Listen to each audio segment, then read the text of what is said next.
be temporary.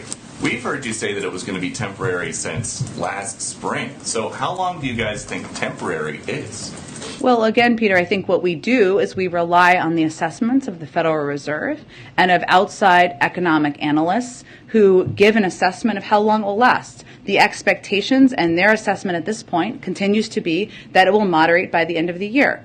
There's also no question that when a foreign dictator invades a foreign country, and when that foreign dictator is the head of a country that is the third largest supplier of oil in the world, that is going to have an impact, and it is. And so to that point, inflation goes up today. The president's statement blames the Putin price hike.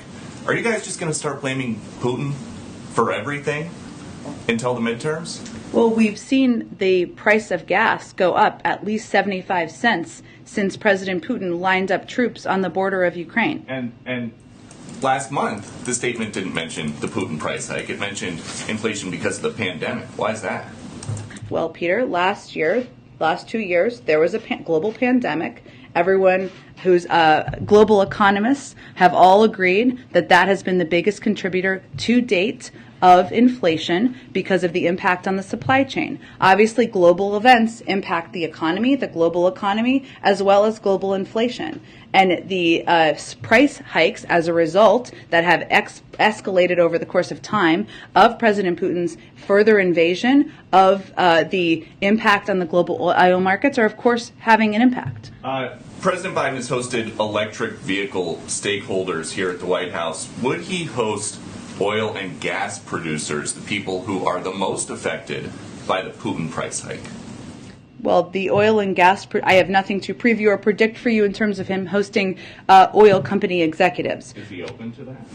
I don't have anything planned on the schedule for that front, but I will tell you that the president has been clear that he believes they have the tools they need, 9,000 unused permits. They have the capacity they need to go get more oil here in the United States, and he'd encourage them to do that. Go ahead. Just one more about electric vehicles. You guys are pushing electric vehicles today. This is a president who always talks about the power of our example. Mm-hmm. Does he own an electric vehicle? Presidents of the United States don't do a lot of driving. He's posted videos where he's revving the engine of his Corvette in Wilmington. He owns cars. And he also has driven electric vehicles as president, as to give a model to the rest of the country. Does he own one? I think the president's record on this is clear, Peter. Presidents of the United States, current and when they are no longer, typically are not doing a lot of driving.